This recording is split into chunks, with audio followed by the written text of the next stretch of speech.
আজকের এই ভিডিওতে কতগুলো ভ্যাকসিন এর ধরন নিয়ে আলোচনা করা হবে এবং তারপরে কোভিড-19 রোগটা থেকে বাঁচবার জন্য যে ভ্যাকসিনগুলো তৈরি হয়েছে সেগুলো নিয়ে আলোচনা করা হবে। তো এর আগেও ভ্যাকসিন কত রকম সেগুলো ক্লাস 12-এর একটা ভিডিওতে বলেছি। আজকে আরেকবার ভ্যাকসিনকে প্রধানত 7টা ভাগে ভাগ করা যায়। কি ইনঅ্যাক্টিভেশন মানে হচ্ছে যে বন্ধ করিয়ে দেওয়া। তাহলে ইনঅ্যাক্টিভেটেড মানে যে ভ্যাকসিনের ক্ষেত্রে জীবাণুটার যে জীবাণুটার জন্য রোগ সৃষ্টি হয় সেই জীবাণুর মৃত অবস্থাকে নিতে হবে এবং পুরোপুরি ওই জীবাণুটাকে নিতে হবে। তো সেটা ভাইরাস হলে তাকে ভাইরাসটাকে নিতে হবে মৃত অবস্থাতে, যদি ব্যাকটেরিয়া হয় তাহলে ব্যাকটেরিয়াটাকে মৃত অবস্থায় নিতে হবে। তাহলে ইনঅ্যাক্টিভেটেড মানে হচ্ছে যে কিল্ড হোল অর্গানিজম, হোল বলতে পুরো, অর্গানিজম বলতে জীবটা বা জীবাণুটা, এবং কিল্ড মানে হচ্ছে যে মৃত অবস্থায় নিতে হবে। তারপরে 2 নম্বর হচ্ছে যে অ্যাটেনুয়েটেড মানে হচ্ছে যে জীবাণুটার জীবন্ত অবস্থা, যে লাইভ ফর্ম, কিন্তু সেই জীবাণুটার যেন ক্ষতি করার ক্ষমতা না থাকে, তার মানে ইনঅ্যাক্টিভেটেড। ঠিক আছে, তাহলে জীবাণুটা ইনঅ্যাক্টিভেটেড কিন্তু জীবন্ত। হ্যাঁ, মানে সে বেঁচে আছে কিন্তু সে দেহের ভিতরে গেলে কোনো ক্ষতি করতে পারবে না, এরকম একটা অবস্থায় যদি থাকে জীবাণুটা, তাহলে সেই ভ্যাকসিনটাকে জীবাণু দিয়েই তো, জীবাণুর অংশ দিয়েই তো ভ্যাকসিন তৈরি হয়, তখন সেই ভ্যাকসিনটাকে বলা হবে অ্যাটেনুয়েটেড ভ্যাকসিন। তারপর টক্সয়েড, টিটেনাসের ক্ষেত্রে ভ্যাকসিনটাকে বলা হয় টিটেনাস টক্সয়েড। তো কেন বলা হয় টক্সয়েড? মানে হচ্ছে যে জীবাণুর দেহ থেকে বের হওয়া কোনো ক্ষরণ, সেটা কোনো কেমিক্যাল, রাসায়নিক পদার্থ হতে পারে। তো টক্সয়েড বলতে তাহলে সিক্রিশন, ক্ষরণ অফ মাইক্রোবস, জীবাণুদের দেহ থেকে বেরোনো কোনো ক্ষরণ, কোনো রাসায়নিক পদার্থ, সেটাকেই বলা হয় টক্সয়েড। এরপর হচ্ছে sub unit vaccine. Sub unit মানে হচ্ছে যে দেহের কোনো খণ্ড বা কোনো অংশ। তো সেই যে সাব ইউনিটটা, যদি আমরা করোনা ভাইরাসের কথা ভাবি, তাহলে করোনা ভাইরাসের একটা সাব ইউনিট হিসেবে আমরা ওই স্পাইক প্রোটিনকে ব্যবহার করতে পারি। তাহলে কোনো জীবাণুর দেহের অংশগুলো নিয়ে যদি ভ্যাকসিন তৈরি করা হয়, তাহলে সেই ভ্যাকসিনকে বলা হয় সাব ইউনিট ভ্যাকসিন। তো কীভাবে বানানো হয়? Purified or recombinant protein. Purified মানে হচ্ছে যে জীবাণুদের দেহ থেকে প্রোটিন বের করে আনার জন্য আমরা বিভিন্ন পদ্ধতি আবিষ্কার হয়ে গেছে। হ্যাঁ, তো সেই যে পদ্ধতিগুলোর সাহায্যে জীবাণুর দেহ থেকে বের করে আনা হয় কোনো প্রোটিনকে, সেই রকম ব্যাপার হলে সেটাকে বলা হবে পিউরিফাইড প্রোটিন। আর রিকম্বিন্যান্ট প্রোটিন মানে জীবাণুর দেহ থেকে এমআরএনএ নিয়ে সেই এমআরএনএকে অন্য যে কোনো একটা জীবাণু, যেটা ক্ষতি করে না, ক্ষতি করে না এরকম জীবাণুও হয়, তো তার ভিতরে ঢুকিয়ে যদি আমরা তাকে বংশবৃদ্ধি করাই, তাহলে সেই প্রোটিনটাও পেয়ে যাব, যে প্রোটিনটার জন্য আমি জিনটা পুড়লাম ওর ভিতরে, বোঝা গেল? তাহলে রিকম্বিন্যান্ট মানে এরকম যে ধরা যাক করোনা ভাইরাসের স্পাইক প্রোটিন আমি তৈরি করতে চাইছি, তার মানে করোনা ভাইরাসের স্পাইক প্রোটিন তৈরির জন্য করোনা ভাইরাসের জিনের বা এমআরএনএর যে পার্টটুকু দায়ী, সেই পার্টটুকুকে আমি অন্য কোনো একটা ব্যাকটেরিয়ার ভিতরে, সাধারণত ব্যাকটেরিয়ার ভিতরে পুড়েই করা হয়, তাই জন্য বললাম ব্যাকটেরিয়ার ভিতরে পুড়ে তাকে আমি বংশবৃদ্ধি করালাম, এবং বংশবৃদ্ধি করার সময় সে একই প্রোটিনগুলোও তৈরি করবে, তখন আমি স্পাইক প্রোটিন পেয়ে গেলাম। এইভাবে যদি প্রোটিন তৈরি করা হয় সেটাকে বলা হয় রিকম্বিন্যান্ট প্রোটিন বা রিকম্বিন্যান্ট ডিএনএ টেকনোলজির মাধ্যমে পাওয়া। তাহলে বিভিন্ন জীবেদের দেহে প্রথমে থাকে ডিএনএর থেকে তৈরি হয় আরএনএর থেকে তৈরি হয় প্রোটিন। তো এখানে অন্য জীবের দেহের ভিতর যে প্রোটিনটা আমরা তৈরি করতে চাইছি সেটা তৈরির জন্য যে আরএনএ লাগে সেইটাকে প্রবেশ করানো হয়। তাহলে যদি কোনো ভ্যাকসিন বানানোর ব্যাপার হয়, তাহলে ভ্যাকসিনটাতে আমরা যে প্রোটিনটাকে ব্যবহার করতে চাইছি, ধরা যাক করোনা ভাইরাসের ক্ষেত্রে স্পাইক প্রোটিন তৈরির জন্য যে জিন, সেই জিনটাকে নিয়ে আমরা অন্য কোনো জীব, অবশ্যই জীবাণু, ব্যাকটেরিয়ার মধ্যে প্রবেশ করাবো এবং সেই ব্যাকটেরিয়াকে কালচার করব, চাষ করব, সেল কালচারে করা যায়, যার ফলে তৈরি হয়ে যাবে ওই প্রোটিনটা, যে প্রোটিনটা আমরা চাইছিলাম, স্পাইক প্রোটিনটা। এইভাবে সাব ইউনিট ভ্যাকসিন বানানো হয়। তারপর কনজুগেট ভ্যাকসিন। এই রকম ভ্যাকসিনে কী করা হয়, আমাদের দেহ চেনে এরকম কোনো অ্যান্টিজেন এবং আমাদের দেহের কাছে সেটা দুর্বল, এরকম কোনো অ্যান্টিজেনের সাথে কোনো জীবের অণুজীবের পার্টকে মিশিয়ে দেওয়া হয়, দিয়ে পাঠানো হয় দেহের মধ্যে। তো তাহলে কী বলা হয়েছে, মাইক্রোবস পার্ট মানে একটা জীবাণুর অংশ উইথ উইকার অ্যান্টিজেন। অ্যান্টিজেন আমাদের দেহের জন্য তাই যেটা বাইরে থেকে ঢুকেছে এবং যেটা আমাদের দেহের ক্ষতি করতে পারে। তো সেই অ্যান্টিজেনকে আমাদের দেহ আগের থেকে চেনে, কিন্তু এই যেহেতু তার সাথে এখন গেল একটা শক্তিশালী অংশ মাইক্রোবের দেহের বা জীবাণুর দেহের, তাই তাকে মনে রেখে দেওয়ার চান্সটা বাড়বে এবং তার প্রতি অ্যান্টিবডি আগের থেকে তৈরি হয়ে থাকবে। তাহলে প্রত্যেকটা ভ্যাকসিন তৈরির মূল কথা একটাই, যে আমরা আগের থেকে জীবাণুর দেহের কিছু অংশ অথবা জীবাণুর দেহের গোটাটাই প্রবেশ করিয়ে রাখছি, যাতে আমাদের দেহ একটা মেমোরি তৈরি করে রাখে যে আগের বার যখন এই জীবাণুর অংশটা ঢুকেছিল আমি এইভাবে মেরেছিলাম, তো আসল জীবাণু যখন ঢুকবে তখনও সে মারতে পারবে, মানে আমাদের দেহ তাকে মারতে পারবে বা কাবু করে দিতে পারবে। তারপর 6 নম্বর, ভাইরাল ভেক্টর ভ্যাকসিন। তো এই ধরনের ভ্যাকসিনে কী করা হয়, প্যাথোজেনের দেহ থেকে জিনটাকে আলাদা করা হয়। জিন বলতে সাধারণত এখানে এমআরএনএর মধ্যে জিন থাকে সেটা বলা হচ্ছে। তাহলে যদি করোনা ভাইরাসের কথা ভাবি, তার দেহ থেকে এমআরএনএটাকে আলাদা করা হবে, দিয়ে অন্য কোনো ভাইরাল ভেক্টরের ভিতর পাঠানো হবে। ভেক্টর মানে যে বহন করে। ভাইরাল ভেক্টর কেন বলা হয়েছে, বেশিরভাগ ক্ষেত্রে ভাইরাসের ভিতরে পুরে পাঠানো হয়। তো কোন ভাইরাস ব্যবহার করা হবে, অবশ্যই যেটা আমাদের দেহের ক্ষতি করবে না। যেমন শিম্পাঞ্জির দেহে জ্বর সৃষ্টি করে, রোগ সৃষ্টি করে একটা ভাইরাস আছে, অ্যাডেনো ভাইরাস, তাকে পাঠানো যেতে পারে, সে আমাদের দেহের কোনো ক্ষতি করতে পারবে না বা রোগ সৃষ্টি করতে পারবে না। তো তাহলে ভাইরাল ভেক্টর ভ্যাকসিনে কী করা হয়, যে অণুজীবটাকে মারতে চাইছি তার দেহের কোনো জিনকে অন্য কোনো ভাইরাল ভেক্টর মানে অন্য কোনো ভাইরাসের ভিতরে করে আমাদের দেহে পাঠিয়ে দেওয়া হয়। তাতে কী হবে, ওই যে ভাইরাসটা গেল গিয়ে এই যে প্যাথোজেনের জিন ছিল বা জীবাণুর জিন ছিল, সেটার জিন থেকে মানে এমআরএনএ থেকেই তৈরি হবে প্রোটিন। সেই প্রোটিনকে আমাদের দেহ চিনবে, মানে আলাদা করবে, করে ওর বিরুদ্ধে অ্যান্টিবডি তৈরি করে রাখবে, যেটা পরে কাজে দেবে। তারপরে nucleic acid. Nucleic acid vaccine এর ক্ষেত্রে নিউক্লিক অ্যাসিডের উদাহরণ কী কী, ডিএনএ আর আরএনএ। তো তাহলে এর ক্ষেত্রে ডিএনএ আর আরএনএকে পাঠিয়ে দেওয়া হবে, মানে কী বলবো, যাকে ভ্যাকসিন দেওয়া হবে তার দেহে। তো কীভাবে পাঠানো হবে, সেটা হচ্ছে যে সরাসরিও পাঠানো হতে পারে। সরাসরি মানে অবশ্যই ইঞ্জেকশনের মাধ্যমে, আমি বলছি যে শুধুই ডিএনএ বা আরএনএকে, অথবা কোনো লিপিড পার্টিকেলের ভিতরে করে পাঠিয়ে দেওয়া যেতে পারে। লিপিড পার্টিকেল মানে বানানো যায় বা তৈরি করা যায়, তার ভিতরে করে ভাইরাসের আরএনএ বা ডিএনএকে পাঠিয়ে দেওয়া যেতে পারে।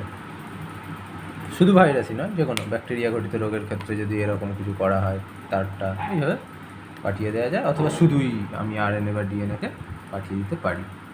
তাহলে এইভাবে কাজ করে নিউক্লিক অ্যাসিড ভ্যাকসিন। তাহলে প্রত্যেকটা ভ্যাকসিন কাজ করার পিছনে একটাই নীতি, যে ব্যাকটেরিয়ার দেহের অংশ, ব্যাকটেরিয়ার থেকে খরিত পদার্থ, ভাইরাসের দেহের অংশ বা ভাইরাসের দেহ থেকে খরিত পদার্থ, সেগুলো আমাদের দেহে ঢুকবে, কিন্তু খুব একটা ক্ষতি করতে পারবে না। কিন্তু লাভ কী হবে, আমাদের দেহ তাকে চিনে, তাকে মারার জন্য অ্যান্টিবডি বানিয়ে রাখবে, এবং মেমোরি সেলগুলোর মাধ্যমে, মানে বি মেমোরি সেল, টি মেমোরি সেল, এগুলোর মাধ্যমে তারা স্মৃতি ধরে রাখবে যে আগের বার যখন এই জিনিসটাকে পেয়েছিলাম আমি এই করেছিলাম, এই ব্যাপারটা হবে। যার ফলে যখন সত্যিকারের কোনো ভাইরাস বা সত্যিকারের কোনো ব্যাকটেরিয়া ঢুকবে, তখন সেই রোগটা এখানে দেখানো রয়েছে উইকেন্ড ভ্যাকসিন যখন দেহে ঢোকানো হয়েছে, তারপরে সেটা রেপ্লিকেট করেছে।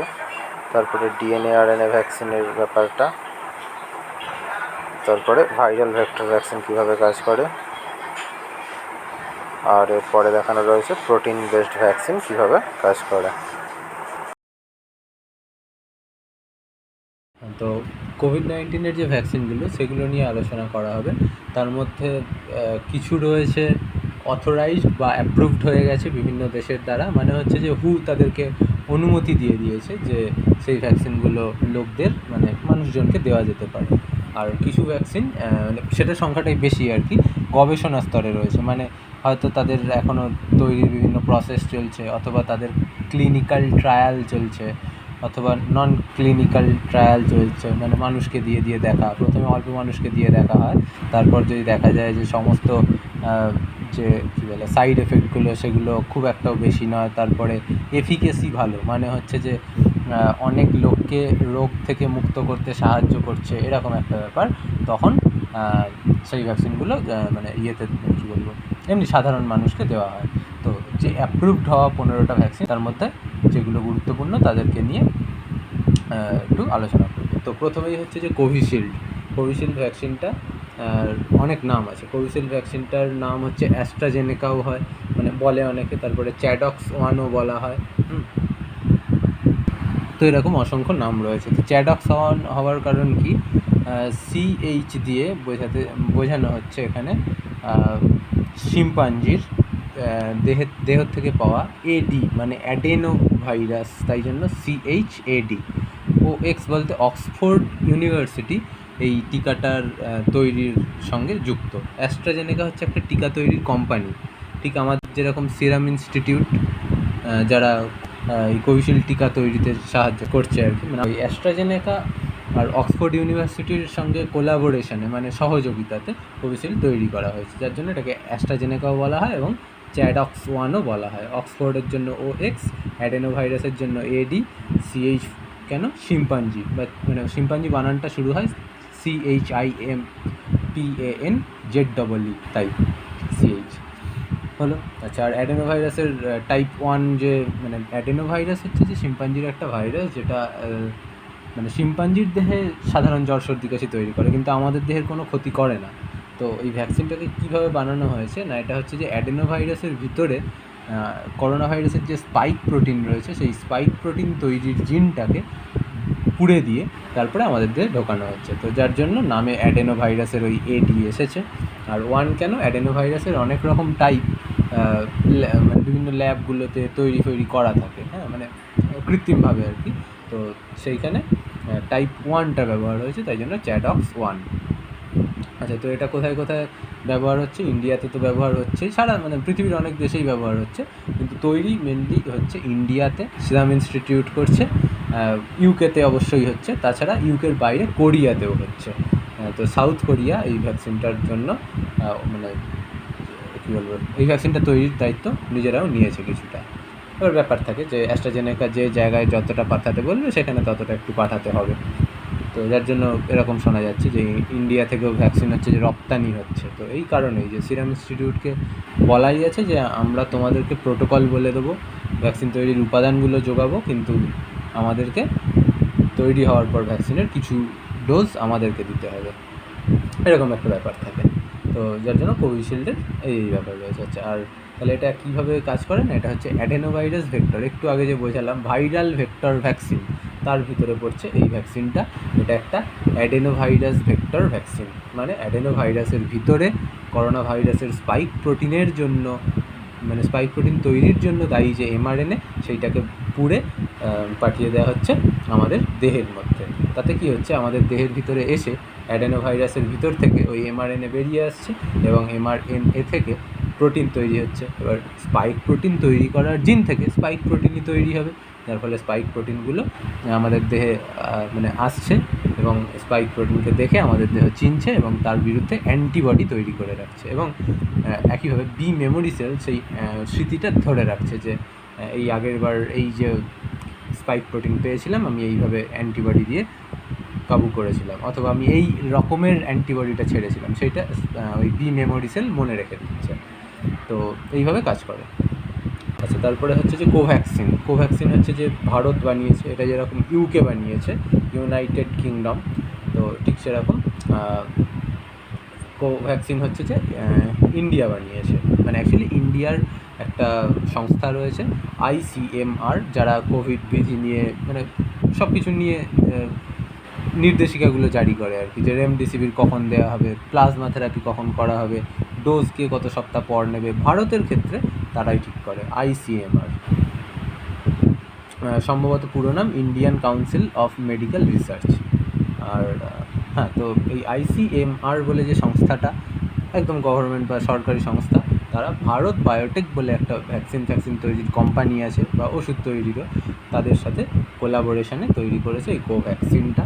এবং এটা হচ্ছে কী উপায়ে তৈরি, আগেরটা যেরকম অ্যাডেনোভাইরাস ভেক্টর ভ্যাকসিন ছিল, এটা হচ্ছে ইনঅ্যাক্টিভেটেড ভ্যাকসিন। ভ্যাকসিনের টাইপের মধ্যে একটা নাম ডিরেক্ট ছিল, ইনঅ্যাক্টিভেটেড মানে হচ্ছে যে নিষ্ক্রিয় করে নেওয়া। তো কী করা হয় না, যে করোনা ভাইরাস তাকে ফার্স্টে মেরে ফেলা হয়, মানে তাপে মৃত বা ইউভি রশ্মি দিয়ে যাই হোক মেরে ফেলা হয়, তাহলে তার আর বংশবিস্তার করার ধর্ম থাকবে না, মানে আমাদের দেহের ভিতরে ঢুকলেও থাকবে না, ঠিক আছে। তো যার ফলে ওই জিনিসটা আমাদের দেহের ভিতরে ঢোকে এবং আমাদের দেহ ওর মানে কী বলবো, ওর যে পার্টগুলো সেগুলোকে অ্যান্টিজেন হিসেবে নেয় এবং তার বিরুদ্ধে অ্যান্টিবডি তৈরি করে। ওই একই রকম ব্যাপার, বি মেমোরি সেল মনে রেখে দেয় আগের বার যখন এরকম জিনিস ঢুকেছিল আমি এই অ্যান্টিবডি ছেড়েছিলাম, এইভাবে ওকে মেরেছিলাম।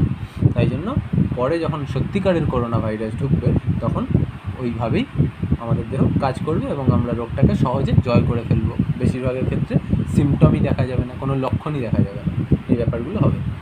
তারপরে হচ্ছে যে জ্যানসেন, টিকাটার নাম জ্যানসেন, আর যে কোম্পানি করেছে তাদের নাম জনসন অ্যান্ড জনসন, তাই জন্য J&J আমি শর্টে লিখেছি।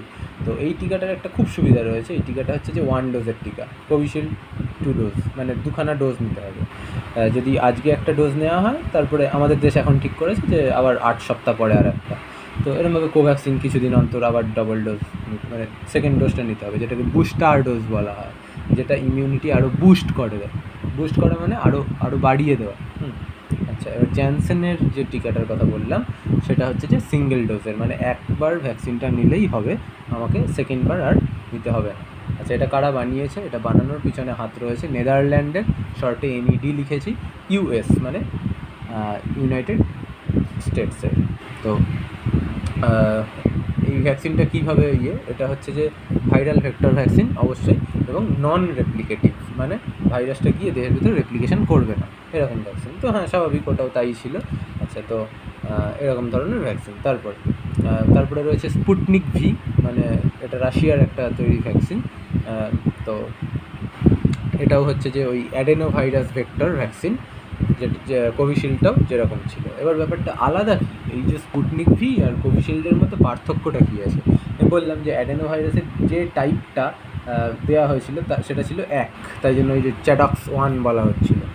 এখানে হচ্ছে যে অ্যাডেনো ভাইরাসের যে টাইপটা দেওয়া হবে সেটা হচ্ছে কীরকম adeno virus, recombinant adeno virus. আর টাইপটা কী হতে পারে? 26, হয় টাইপ 26 নয়তো টাইপ 5, বোঝা গেছে? তাহলে অনেক রকমের রিকম্বিনেন্ট অ্যাডেনো ভাইরাস ল্যাবে তৈরি করা থাকে। তো তার মধ্যে প্রথম টাইপ ছিল চ্যাডক্স 1, আর হয় 26 যে টাইপটা সেইটা, নয়তো 5th যে টাইপটা সেইটা নেওয়া হয় স্পুটনিক ভিতে। তাহলে কার্যপদ্ধতি দুটোর একই রকম, যে অ্যাডেনো ভাইরাস তার ভিতরে স্পাইক প্রোটিন তৈরি করে যে জিনটা, সেই জিনটাকে ভরে আমাদের দেহে পাঠিয়ে দেওয়া হলো, আমাদের শরীরে এসে ওই জিনটার থেকে স্পাইক প্রোটিন তৈরি হলো, তাই জন্য আমাদের দেহ অ্যান্টিবডি তৈরি করলো এবং মনে রেখে দিল যে আগেরবার এইভাবে আমি কাজ করি।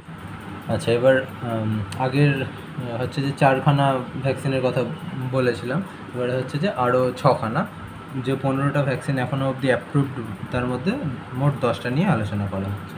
তো তার মধ্যে 5th হচ্ছে মডার্না ভ্যাকসিন। মডার্না ভ্যাকসিনটা mRNA বেসড, মানে mRNA-কে সরাসরি, মানে কোনো ভেক্টরের ভিতরে না পুড়েই পাঠানো হয় আমাদের দেহে, এবং সেক্ষেত্রে সেই mRNA গিয়ে প্রোটিন তৈরি করে। সাধারণত স্পাইক প্রোটিন তৈরির mRNA-টাই বেশি পাঠানো হচ্ছে, মডার্না ভ্যাকসিনের মাধ্যমে সেটাই পাঠানো হচ্ছে। তো সেই mRNA গিয়ে স্পাইক প্রোটিনগুলো তৈরি করে এবং যেই স্পাইক প্রোটিনকে দেখে আমাদের দেহ অ্যান্টিবডি তৈরি করে। তো এই ভ্যাকসিনটা বানানোর পিছনে হাত রয়েছে হচ্ছে যে US, এই দেশটার, ইউনাইটেড স্টেটস।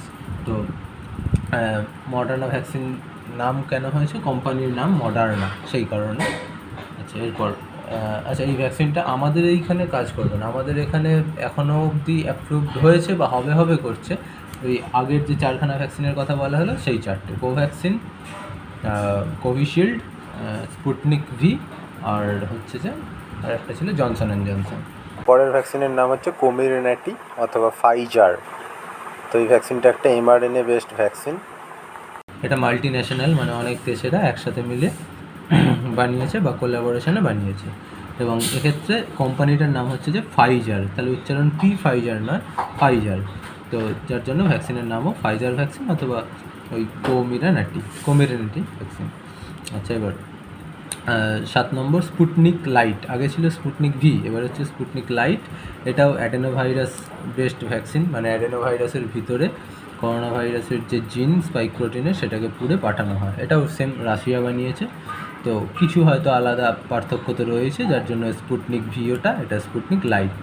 প্রধানত পার্থক্য এই জায়গাতে, স্পুটনিক ভির ক্ষেত্রে যে অ্যাডেনো ভাইরাসটা পাঠানো হচ্ছিলো সেটা টাইপ 5th অথবা টাইপ 26 ছিল। এক্ষেত্রে শুধুমাত্রই এই অ্যাডেনো ভাইরাসের 26 যে টাইপটা সেটাকে নেওয়া হয়েছে। আচ্ছা, আর এটাকে বানানোর পিছনে দায়ী রাশিয়া বললাম, এবং তাদের দেশের গামালেয়া রিসার্চ ইনস্টিটিউট এই টিকাটা আবিষ্কার করেছে বা তৈরি করেছে। তারপরে 8 নম্বর করোনা ভ্যাক অথবা সিনোভ্যাক, দুটো নামই চলে। এটা হচ্ছে যে চায়না বানিয়েছে। এই ভ্যাকসিনটা কীরকম, ইনঅ্যাক্টিভেটেড, মানে করোনা ভাইরাসকে মৃত অবস্থাতে দেহের ভিতরে পুরে দেওয়া হচ্ছে, ঠিক আমাদের কোভ্যাক্সিন যা ওরকম টাইপের। তো এটা চীন বানিয়েছে। তাহলে নাম কি, করোনা ভ্যাক অথবা সিনোভ্যাক। তারপরে 9 নম্বর সিনোফার্ম, অথবা আর একটা নাম বিবিআই বিপি CORV, এরম নামও আছে। তো যাই হোক, সাইনোফার্ম বললেও চলো। তো এই সাইনোফার্ম ভ্যাকসিনটাও ওই ইনঅ্যাক্টিভেটেড ভ্যাকসিন, এটাও বানিয়েছে চায়না। রাশিয়া বানিয়েছে হচ্ছে যে এই 10 নম্বর ভ্যাকসিনটা এপিভ্যাক করোনা। এটাতে কী করা হয়, স্পাইক প্রোটিনের যে পেপটাইড অংশগুলো, সেই পেপটাইডগুলোকে পাঠানো হয় আমাদের দেহে, এবং আমাদের দেহ তার বিরুদ্ধে অ্যান্টিবডি তৈরি করে। তাহলে এই হলো যে 15টা অ্যাপ্রুভড ভ্যাকসিন, তার মধ্যে 10টা।